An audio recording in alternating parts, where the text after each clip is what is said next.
people are going to do what they need to mobility, then they tend to be elected. You are passionate about so.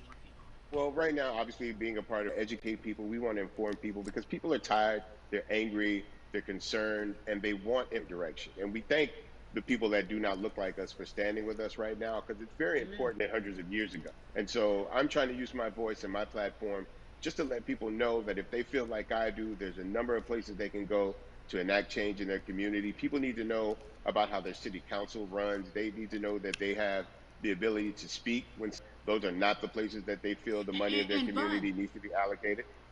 and Bubby, even a step further, they can run for office in their local community. They can run for positions. Like people act like they leave it up to somebody else. If you're upset, it's not hard to get on the school board. It's not hard to be a part of the city council. It really isn't. And depending on how small your town is, you could be a mayor. It's the power is with the people, and we need to just know that that's happening. Absolutely. And it's always been with the people. You know, if you look at Trayvon Martin's mother, Sabrina Fulton, right? She felt that there was a system of led to her son's death. And so what did she do? She ran for city council and she was elected Yeah. city council. Our own former president, 44, Barack Obama, right, started in the community as an activist, ran for an elected position, became senator, ran for another elected position and became president of the United States. So don't think that you can't make a difference. You know what I'm saying? You don't need a lot of money. You don't need a lot of power. Your voice is enough to make a difference. Amen. I feel like I need to go out and run for something. You gave me a rousing speech there, sir. I'd be remiss if I didn't ask you this. When I talk to my brothers, I have to ask you, as a black man, how are you doing? Are you okay? I'm good. I'm good. I have a very strong relationship with God, so prayer definitely works for me. I have children and grandchildren who are watching me, who are encouraged by what I do, and they're proud of me right now, you know, and that's really what matters, you know. The change starts at home, you know, so as long as you have a support system that believes in what you're doing and supports you in what you're doing, you have everything you need to go out there and fight the good fight. And for those that don't, there's a community of people here to help you. So you can go to places like morethanavote.org. There are many different places that will encourage you, inform you, and they will put you with groups of people that feel like you that are ready to take action. So no one has to go about this alone if they want to do it. Yeah, we're stronger together. People have been saying it, but that has much more meaning now that we are in our movement, not just this moment. Bumby, it has been an education, always a pleasure. Thank you so much. I appreciate you. Keep fighting the good fight. Keep up the good fight.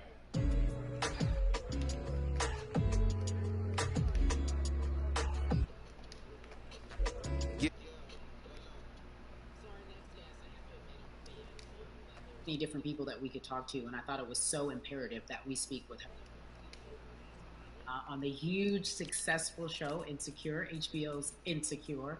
She also has a comedy special highlighting her Nigerian roots, and she's an amazing podcaster. Let's welcome in Yvonne Orji, everyone. You have such a beautiful way of making things funny, giving us our medicine with some candy, right?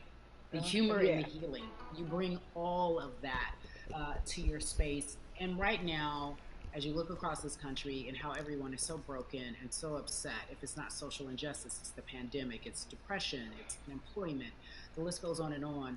How are you doing, quite frankly? You know, I'm rediscovering self in a way that is hard but necessary, that will lead to ultimate joy. I know it sounds like a lot, but no, I think I personally think that God put all of us on a global timeout. Like we just, America hasn't done as good as other people when it comes to timeouts because everyone else is out playing at recess, and we're still in the principal's office hoping and wishing we can come out. To learn from this season, I think we'll emerge better. We'll learn how to play well with others in more ways than one. And so personally for me, I'm taking this time to learn me in a new way. I feel like I'm being ushered into a new season, and I'm getting still because sometimes the busy uh, confounds the work that we're supposed to actually be doing. We're busy doing other stuff, but we got work that we need to do on the inside. And I'm leaning into it. I'm like, dang, I thought I was gonna be able to rest like everybody else. And God's like, nah, we got work to do.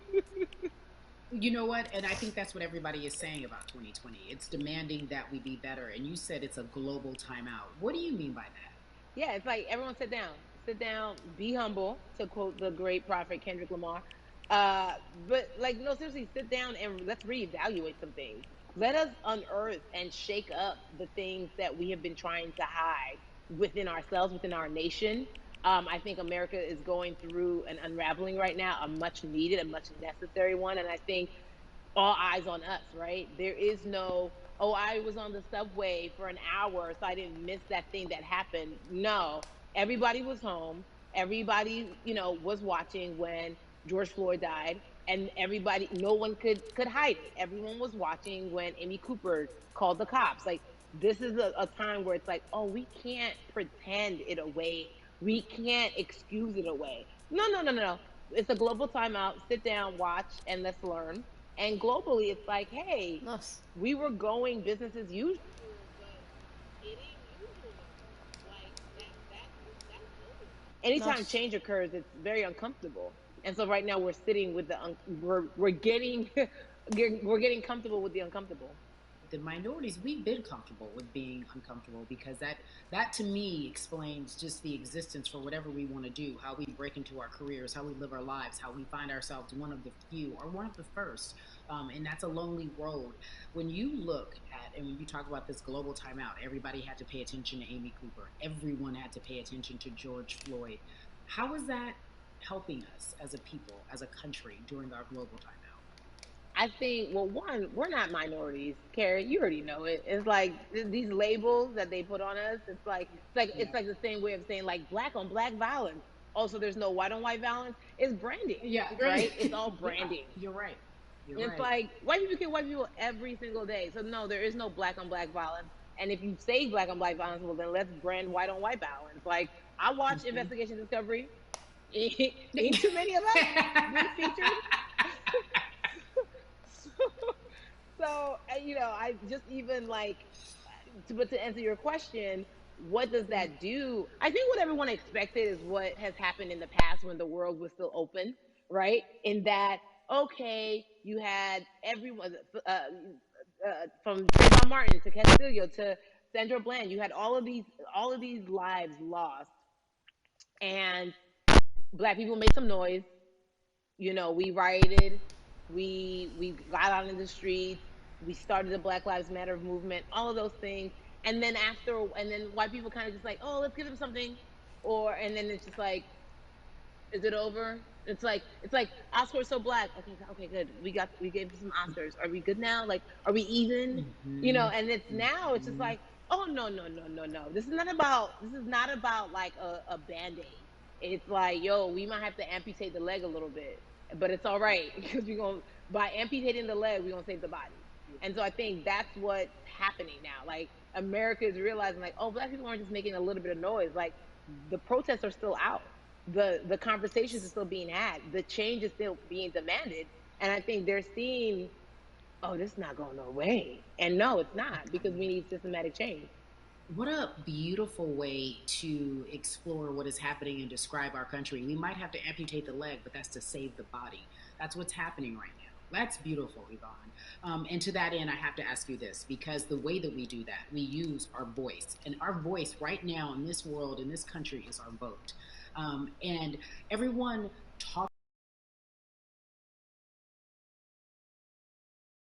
voting every 4 years for the man in office. It's about your local elections. It's about the mayor. It is about the district attorney, the people who have the power to bring charges against police if police brutality is an issue in your community. If you care about your school district, you can run for the school board. I ask this of you, right? Your parents are from Nigeria. You are Nigerian. You talk about that very lovingly. What does voting mean for you? I think voting is power. I remember, I became a naturalized citizen back in the '90s, when because I was still a minor. My mom naturalized, and so we were able to do it under her. And just even that power of like, we are American citizens, and all the access that we have by being citizens. One of those accesses and those access to power being voting.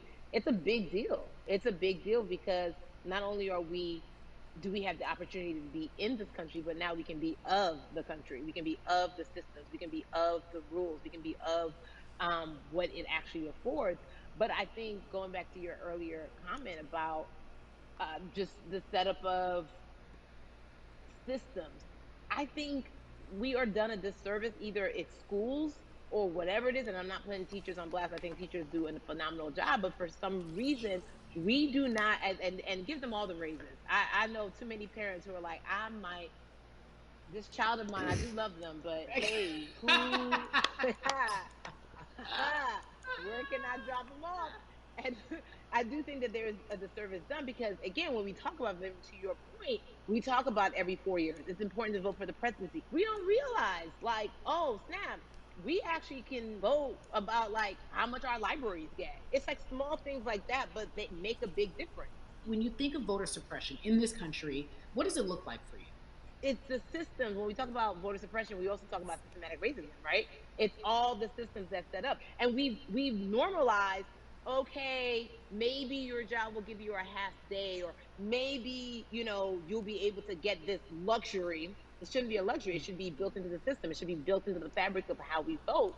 But maybe you'll be able to get this luxury in order to enable you to go vote. Think about everything disenfranchised, marginalized Black person has to endure in a day. So in a day, you need to get to work. If something happens to your car, if something happens to your child care, if something happens to, there's so many factors along the way that can send you into a tailspin as an American. And then you add on as a person of color.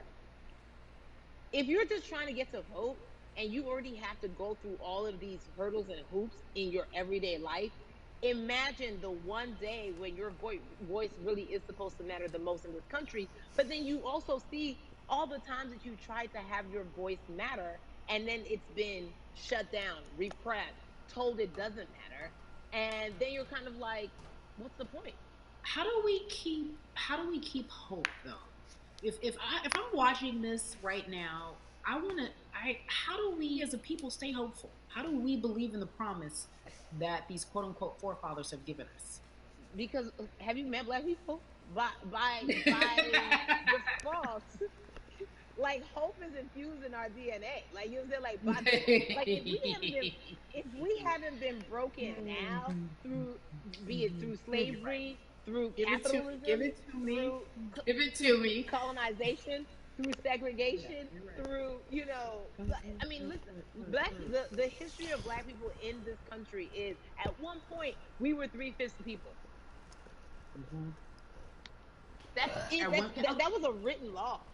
And look at us now. We are whole. We are Black girl magic. We are Black boy joy right now, Carrie. We're making a lot of people nervous right now because they're like, dang, we put all these obstacles in their way. And these jokers are resilient. But that should give us hope. That should give us hope that, like, we can't stop, won't stop. I mean, I went to the school of Diddy. You know what I'm saying? Hashtag, Harlem shaking it right now. We can't stop, won't stop. And I think that's our motto. We can't stop voting and we won't stop voting. We can't stop marching and we won't stop marching. We can't stop thriving and we won't stop thriving. To that end, because you led me directly there, I've been asking everyone who's appeared on this platform, what does activism look like? And I feel like back in the day, we had an idea. Yes, it is marching. Yes, it is protesting. Yes, it is speaking out against things that we feel are not right or unjust. But talk to me about what activism looks like for Yvonne Orji. Listen, activism, I think the beauty of activism is that it has many faces, right? You're going to have the people on the front lines. Like, you know what? Martin Luther King marched, but there were a lot of women who were in the homes like, hey, BT Dubs, when they come back, this is how we support all the people who are marching on the front lines. And we're going to be here doing what we know to do best here. And you know what? Somebody needs to bail them out of jail so now we need to be in the community, getting money or whatever it is. So it's like, mano, se a skin do Travis Scott vier hoje na loja, eu vou ficar mó feliz, mano, porque, mano, a skin do Travis Scott, velho, é isso. Activism could look like, you know what? I'm not the one that's built to be on the front line, but you know what? My pockets go deep. So I'm a support Travis Scott, mano, olha aí. Aí vem a skin do Travis Scott, as skins de futebol pra loja. Não, deve ser um milagre, né? Deixa eu ver se a gente poder um e-mail. Eles respondem a cada 24 horas. É, né? Acredito que na próxima loja que vem deve vir, né? Se não vir é por causa que eles não podem fazer isso, não sei. Like Niecy Nash says, it's the who. right? The who is the person who's going to be like, hey, let me call this out. Either blind racism in terms overt racism, in terms of ways that we can be better, in terms of ways that we can actually be more uplifting to the community that you may not even realize that you're serving. Before I let you go, talk to me about the urgency, in your opinion, for people to vote, our people to get out and vote this coming election. Yeah, I mean, guys, if you think you're tired now, I'm telling you right now, we cannot take this sitting down. We can't take this jokingly. I understand that it may be hard to figure out who to vote for, but at the end of the day, we got to vote for our families. We got to vote for our legacies. We got to vote for continued progress. We have to vote for upward mobility. We have to vote for equality in a way that is long lasting. Before we can do it again. We talk about the whole. Eu botei essa skin pra combinar com o tema. This is not the time to Eu acredito que a skin de futebol talvez, não tenho certeza, ou a loja, quer dizer, nada de loja, né? Ela vai atualizar daqui a 35 minutos. Eu tô entendendo como é que eu consigo fazer cálculo rápido sendo que eu sou a pessoa mais burra do mundo. Eu espero que as skins de futebol voltem, ou pelo menos a skin do Travis Scott, mano. Eu acho que é mais provável do Travis Scott voltar, tá ligado? Se o Travis Scott voltar, velho, sério, eu vou ficar mó feliz. Special on HBO. Girl, you're doing it all. And I am so grateful. You are truly the dream. Not just the American dream. You're the black girl, brown girl, do it all dream. The immigrant dream, everything. You're a beautiful, beautiful soul. Oh, Jesus, let me start with nothing. Yvonne Orji, ladies and gentlemen, nothing but the best and excellence personified. Thank you so much. I love you so much, mama. Mwah.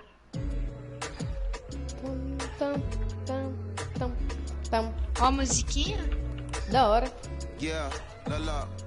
So Atlanta has been one of the hotbeds in terms of political unrest and social injustice. We've seen so much happen in that city, and we've also seen so much come from that city, including one of our founding fathers of the civil rights movement, that's Martin Luther King Jr. But right now, we want to tá ligado a mochila do bananado? Aquele do milkshake do bananado? Pois é tu botava essa mochila no Travis Scott, ela ficava com uma cara de triste. Tipo, ela meio que diz as skins que são do bem e são do mal. Tipo, se tu botar no Lobo Mal, ela vai ficar com cara triste. Se tu botar no Jones e do Bunker, vai ficar com cara triste. Aí eu acho que a Epic Games mudou depois desse evento aqui, depois dos protestos. Porque, tipo, na skin do Travis Scott, ele ficava com uma cara de triste, o negócio do embananado. Black culture and I'm benefiting financially off of it. So I feel like if you're a white person financially benefiting off of black culture, you have to put finances back into black culture. It's just that simple. The screenshots with your feelings, it just comes off like fake empathy because it comes off very dismissive and very oh, that sucks for y'all, but anyway, back to what I was doing.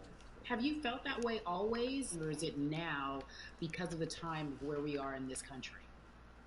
I've always had the feeling. I think now it's just obviously elevated. It's a new level, and there's new, it's to the point now where you can't. First of all, you can't not say anything. Second of all, though, I just think saying something isn't enough anymore. I think, if you have the ability to put money back into a culture that you're financially benefiting from, you have the ability to. You should. It's interesting that you talk about it in that way because some people do believe that silence is the best way to go because it's hard to talk race, especially if you're white and you're in the black culture. People just feel as if they can't talk about it. They feel awkward. They feel as if they don't have the privilege or the voice or the words. How do you find yourself right now in terms of interacting with people when they want to talk to you about social injustice, police brutality? Nossa, first of all, picking and choosing whether you want to be silent or not about race. Pra mim tá travando pouco. But no, I mean, I try to just do my best to listen to the black people around me and the educated black people around my life. So I do my best to not tenho a act like I apertar pra have all the falar. answers for Acho que fica melhor. everything, especially in a culture that I'm not from. But that's why when we decided to raise the money for Black Lives Matter organizations, when we raised 500,000, we got on the phone with some of the women who started Black Lives Matter. I got on the phone with Tamika Mallory. I was on the phone with Karen Civil and talking with my friends to make sure the money went to like the correct places, and people who really need it. It's just about listening. That's all. It's about listening. Let's talk about that for a moment, because the way I think of activism, for me, it looks very differently. It's not necessarily just protesting on the front lines. I think that's great. But what about being an activist in the way in which you have decided to be one? What inspired you? What did it look like? You said you raised money for Black Lives Matter. What did you do? Mm-hmm. Walk us through everything that you did and how you find yourself in this moment right now. So for me, it was 3 years ago. I had like a string of festivals, and I decided that I was going to wear T-shirts with a message on them, because I figured, what better time to use a platform than in front of a bunch of people. So one of the T-shirts I wore was, if you want to change the system, speak up, white silence is pro-racism, the whole thing. And it didn't really it kind of got swept under the rug back then.